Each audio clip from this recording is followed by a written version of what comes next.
gentlemen, let me give the floor to the speaker number 2, the person who also invested a lot in the Toastmasters community in Ukraine, one of the best speakers in our community.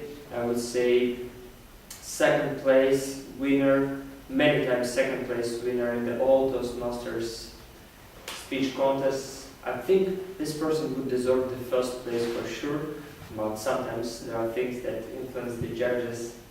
I'm not talking about the money, there are some other things that influence the judges.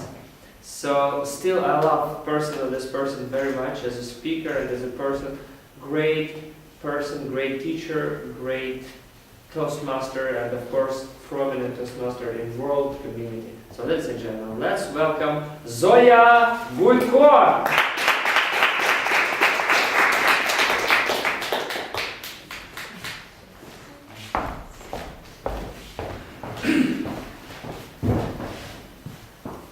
You need to be worthy for such words after you presented me. I'm very happy that I do not want now to struggle and fight for the first place. I'm not planning to participate in area contests. But I want to support my Toastmasters fellows, and that's why I decided to talk today. Besides, the topic of my speech is not a mystery. It's not the mystery, and you don't need to think that the chairperson didn't announce it because it is a mystery. The topic that I prepared for today is something that is very important for everyone and for me. And actually, it was always the topic of my speeches in different versions of it. I will speak about love. The push for this speech I got during our debate session, when the president of our club asked everyone the question, do you believe in romantic love? It was a fun question to answer. And I asked myself, do I believe in romantic love? I didn't know at that moment. Since I'm pretty elderly already, so the question of love does not stand in front of me, and I don't face it as seriously as for many of you. And while other people were talking, I decided to say and to create a little comparison. Since it was not a Toastmasters meeting, but a debate club meeting, I think it's fair if I repeat some of the ideas I had in my mind at that wonderful debate meeting. I do believe in romantic love, and I do believe in all other types of love in the world. I think that love, true love, is the beginning, the middle, and the end of this world. It's the beginning, the middle, and the end of everyone's life. It's actually the sense of this existence. If you think a little bit about that, you will understand that there is no other goal to suffer all those trials and probations that we have in this life. What is the sense of it? Why do we need to suffer? Why do we need to struggle in this life? To fight and to progress, to have success. Why?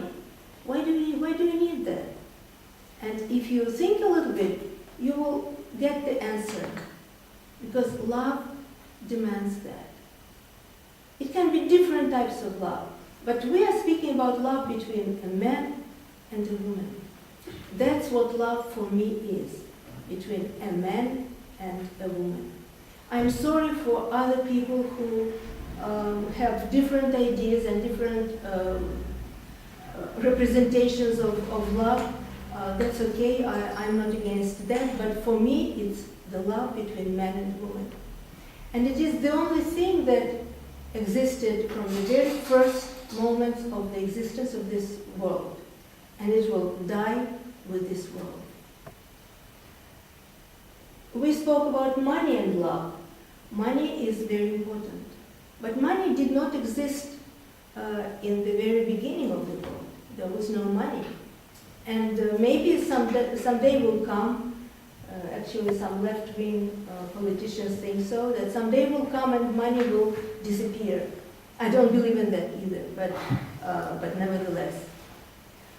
So love accompanies people all the time, in the history and in everyone's life. But what is romantic love? At that session of Debate Club, I was thinking that, and I was expressing my idea, that romantic love is kind of a dessert after the dinner. No, it's appetizer. It's the beginning of a dinner. But now I think that I was wrong. It's a dessert. I thought that appetizer is something that we are waiting for when we are very hungry. We look at the wonderful table in the restaurant or at home, and we look for some delicacies, something that is small but very, very delicious. And we want to try this and this and this. A little bit of caviar, a little bit of smoked salmon, a little bit of salad, a little bit of very fancy meat. But when we eat that, we are still thinking about main dish. The main dish is something we are waiting for. In the terms of love, appetizer, that was my first idea, is romantic love of people who do not know each other. They just see each other, they meet each other, and they think they fall in love. That is appetizer.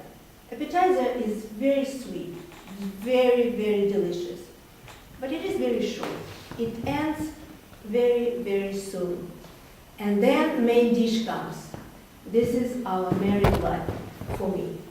Married life is substantial love with duties and responsibilities, with big points like highlights and low points, with quarrels and conflicts, with forgiveness and children and money and housing and a lot of other stuff. It's very nutritious.